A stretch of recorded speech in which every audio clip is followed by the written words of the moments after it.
সামনে সামনে শুধু 3টা কাপড়, পুরুষকে কয়টা কাপড়? 3টা কাপড়, মহিলাকে কয়টা কাপড়? 5 কাপড়। এই জিনিসগুলো দিয়ে কি করে দিবেন? বিদায় করে দিবেন। অনেক ওলামায়ে কেরাম আপনাদের সামনে এই কথাটা বলেছেন, বিসমিল্লাহির রহমানির রহিম, কুল্লু নাফসিন যায়িকাতুল মাউত, প্রত্যেক প্রাণীকে মৃত্যুর স্বাদ গ্রহণ করতে হবে। এরপরে আমি আপনি দুনিয়াতে যা ইনকাম করেছি অথবা দুনিয়ার যা সম্পদ, ইলন মাস্ক পৃথিবীর সবচেয়ে 1 নাম্বার ধনী, পৃথিবীর সবচেয়ে 1 নাম্বার ধনী, সে তার সমস্ত সম্পত্তি যদি সে চেষ্টা করে, তার মৃত্যুটা 1 সপ্তাহের পিছনে, 1 বছর পিছনে, 2 বছর পিছনে নেওয়া কি সম্ভব হবে? না, সম্ভব হবে না। পৃথিবীর কোন সম্পদ দিয়ে, কি পৃথিবীর কোন বস্তু দিয়ে, পৃথিবীর কোন কিছু দিয়ে মৃত্যুকে কেউ কখনো অপেক্ষায় রাখতে পারে না। গত জমায় বলেছিলাম সুলাইমান নবীকে, যিনি সমস্ত সৃষ্টির বাদশা ছিলেন, তার অবস্থায় মালাকুল মউত দুনিয়ার সবার কি করেছেন? শেষ করেছেন। তো বলতে চাইলাম, আমি আপনাদের সামনে যে আয়াতটা পড়েছি, قل يا عبادي الذين أسرفوا على أنفسهم لا تقنطوا من رحمة الله إن الله يغفر الذنوب جميعا إنه هو الغفور الرحيم. فبدل كلامك القرآن رضي الله تعالى عنه قل يا عبادي الذين آمنوا ও আমার প্রিয় বান্দা, ও আমার প্রিয় বান্দা, আদর দিয়ে একেবারে ভালোবাসার সুরে, একেবারে বিনয়ের সুরে বান্দাকে আল্লাহ আহ্বান করতেছে, قل يا عبادي الذين آمنوا ও আমার বান্দা ঈমানদার কর, قل يا عبادي الذين آمنوا قل يا عبادي الذين أسرفوا, তোমরা যারা নিজেদের প্রতি জুলুম করেছ, অবিচার করেছ, আলা আনফুসিহিম, নিজেদের সাথে, লা তাকনাতু মিন রাহমাতিল্লাহ, তোমরা আল্লাহর রহমত থেকে নৈরাশ হইও না। সুবহানাল্লাহ, আল্লাহর রহমত থেকে কি হইও না? নৈরাশ হইও না। এখানে একটা কথা বলি, আপনাদের চোখে কি এরকম কোনো দাদা আছে তার নাতিকে বিকাশ ইচ্ছা মতো বিকাশ কোনো দাদা আছে? আপনারা বিকাশ আপনারা বিকাশ থেকে নাতিকে 3 বছরের 4 বছরের বাচ্চা আছে না, অনেকে বলে এরা অনেক দুষ্টুমি করে, কি করে না? এদের কি চিল্লাইতে মানা করলে, নিষেধ করলে এরা আমার জোরে চিল্লায়, বলছি কি না? চিল্লাই না, দাদা নাতি নানা নানি একটু অনিষ্ট হয়, এই তোরাই তো শিক্ষকরা এরকম একটা বকা দেয়, দেখি না? কোন দাদা যদি উঠে ইচ্ছা মতো তার গায়ের শক্তি যতটুকু আছে অতটুকু তার 3 বছরের শিশু নাতিকে আঘাত করে, একেবারে তার শরীর থেকে রক্তহীন হবে, এরকম অবস্থা হয়ে যায় শরীরে। আচ্ছা বলুন তো, ওই নিজের নাতির প্রতি কি ভালোবাসা আছে? নাই। ভালোবাসা আছে? নাই। আপনার সন্তান যখন কোনো ভুল কাজ করে, সামাজিকভাবে কোনো অপবাদ আপনাকে শুনতে হয়, কার কারণে? আওয়াজ দেন। সন্তানের কারণে। কিসের কারণে? সন্তানের কারণে, সন্তানের কর্মের কারণে, আপনার কর্মের কারণে। আমাদের ছোট ছোট চুরি হয়, এরকম অনেক ঘটনা আছে না? আছে। ছোট ছোট বিভিন্ন সমস্যা হয় সমাজে, পারিবারিকভাবে অনেক কিছু আছে না? আপনি কি আপনার সন্তানকে দমন করবেন? হত্যা করবেন আপনার সন্তানকে? আপনাদের আওয়াজ মতো হত্যা করবেন মনে হয়? না।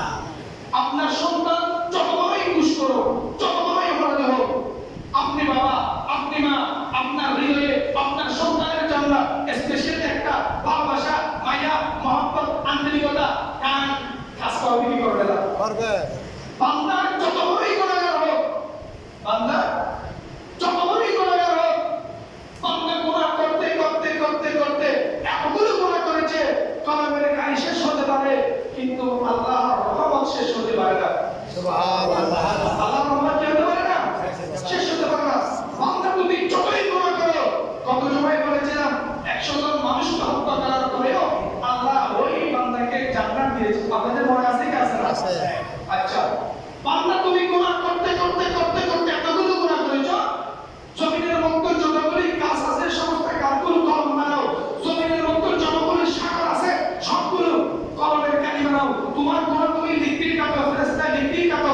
আমি বান্দা তোমাকে ওয়াদা করছি, আমি আল্লাহ তোমাকে ওয়াদা করতেছি, কমিটমেন্ট দিচ্ছি, লা তাকনাতু মিন রাহমাতিল্লাহ, তুমি বান্দা আমার রহমত থেকে নৈরাশ্য হবে না। সুবহানাল্লাহ। কিসের কারণে? গুনাহের কারণে। একজন ব্যক্তি আমাকে বলল, সম্মানী ব্যক্তি, আমি এত গুনাহ করেছি, আমি গুনাহের মধ্যে আছি, আমি ইবাদত করলে কবুল হবে না। আমি ইবাদত করলে কি হবে না? কবুল হবে না। আমি ইবাদত করলে কবুল হবে না। যিনি বলছেন আমি ইবাদত করলে কবুল হবে না, আপনার দিলটা, আপনার আত্মাটা এখনো আল্লাহ এবং রাসূলের দিকে। সুবহানাল্লাহ। যদি বলেন ঠিক কি না?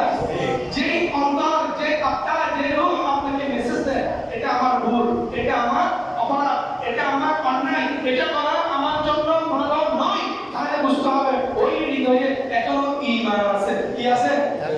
ওই ঈমানকে শ্রদ্ধা এবং সম্মান করে আমি যদি আমার গুনাহ ছেড়ে দিই, আল্লাহর দরবারে তওবা করি, কিসের আল্লাহর দরবারে তওবা করি, আল্লাহ তাআলা বলতেছেন আজকে কোরআন আয়াতের মধ্যে, লা তাকনাতু মিন রাহমাতিল্লাহ, বান্দা তুমি যতই গুনাহ করো, যত বড় পাপী হও তুমি, আমি আল্লাহ তোমাকে ওয়াদা করতেছি, আমি তোমার সমস্ত গুনাহ, সমস্ত পাপ আমি আল্লাহ তোমার তওবা করে দেব। সুবহানাল্লাহ।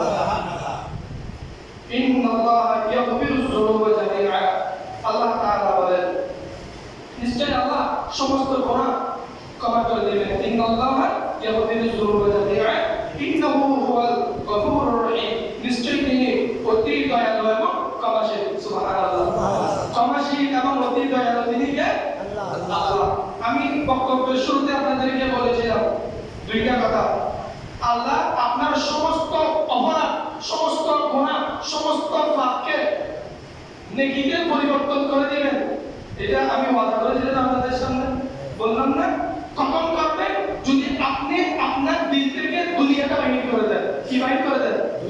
দুনিয়াটা বাহির করে দেন।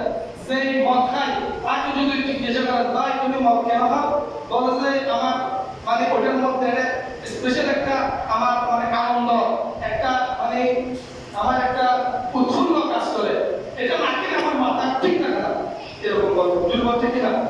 এর ভিতরের কারণ হচ্ছে তার দুনিয়ার ভালোবাসা, দুনিয়ার আনন্দ। দুনিয়ার কি আনন্দ? একজন ইয়াবা খাই, সে যদি নিয়মিত ইয়াবা খেতে না পারে তার মাথা ঘুরবে, তার ঘুরবে। কেন ভাই তুমি ইয়াবা কেন খাও? বলতে ভাই ইয়াবা খালি আই আসমান প্রতিবার আই, বিমান না লাগায় বিমান ছাড়া তো চলে দিই, বিমান ছাড়া আগে না দিই।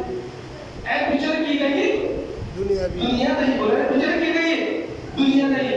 দেখবে সমাজে কিছু অপকর্ম আমাদের দেশের মধ্যে হয়, আমাদের দেশের মধ্যে হয় জেনার মতো, যৌনাচারের মতো কিছু অপকর্ম হয়। একজন সংসদ সদস্য বলেছে আল্লাহ শিরক গুনাহ ব্যতীত সকল গুনাহ ক্ষমা করে দেন। নাউজুবিল্লাহ বলেন। আরো জোরে বলেন নাউজুবিল্লাহ। খবরদার, আল্লাহ রাসূল সাল্লাল্লাহু আলাইহি ওয়াসাল্লামের হাদিস, যে এই কথা বলেছে সে সঙ্গে সঙ্গে ঈমান থেকে খারিজ হয়ে গেছে। ঠিক, ঈমান থেকে কি হয়ে গেছে? খারিজ হয়ে গেছে। আল্লাহ গুনাহ ক্ষমা করবেন সেটা সত্য, তুমি যদি ঈমান আনো এবং ঈমানের উপর যদি তোমার যদি মৃত্যু হয়, কিসের উপর? ঈমান। ঈমান যখন আপনি এনেছেন তখন আপনার জন্য সুদ হারাম, ঘুষ হারাম, জিনা হারাম, আপনার জন্য ইয়াবা হারাম, গাঁজা হারাম, জুয়া হারাম, আপনার জন্য হারাম হারাম হারাম হারাম। আল্লাহ এবং রাসূল পছন্দনীয় যত কর্ম রয়েছে, আল্লাহ এবং রাসূল যেগুলোর বিরুদ্ধে যুদ্ধ ঘোষণা করেছেন, সেগুলো থেকে আমি নিজেকে সেফটি করব, ঈমান নিয়ে কবরে যাব, তারপর আল্লাহ আপনাকে জান্নাতের গ্যারান্টি দিয়েছেন। জোরে বলুন ঠিক কি না? সালাতুল ইয়া রাসূলুল্লাহ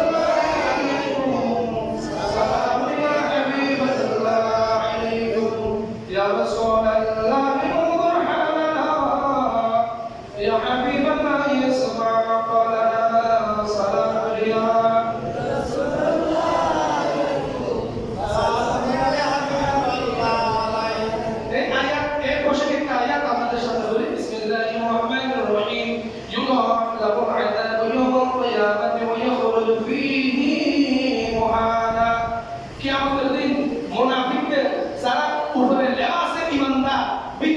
সমস্ত অপকর্ম করে বেড়াবে। তার মধ্যে সুদ থাকবে, তার মধ্যে ব্যভিচার থাকবে, তার মধ্যে সামাজিক ঘোরা থাকবে।